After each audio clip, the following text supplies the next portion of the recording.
Ako po si Nat at gusto ko lang i-share kung paano ako dinala dito ni Pre sa church. So dati, mahilig ako, luman ako ng computer shop, mahilig ako maglaro ng mga computer games. So hanggang sa point na ginagabi na ako ng uwi lagi sa bahay.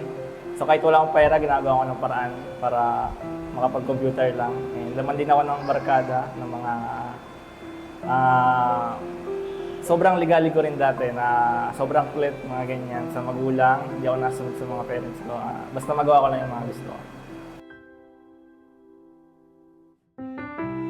So ang nag-invite sa akin sa church ay si Menchi Nabal. Nung una ay matagal niya na akong gustong i-invite pero parang matigas pa rin yung puso ko na ayoko magsimba, ayoko mag-church, ayoko magsamba kay Lord. And hanggang sa napapayag niya rin ako na dumalo and mag-church. Pinaka nagbago sa buhay ko siguro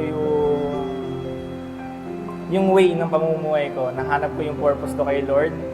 And mas lalong naliliwanagan ako sa kahulugan ng buhay.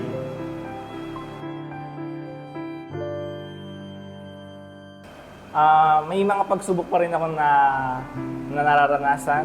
And ang pinagkaiba lang nung di ako Kristiyano and naging Kristiyano ako is may kasama ka na sa pagsubok na yon. Hindi ka na nag-iisa.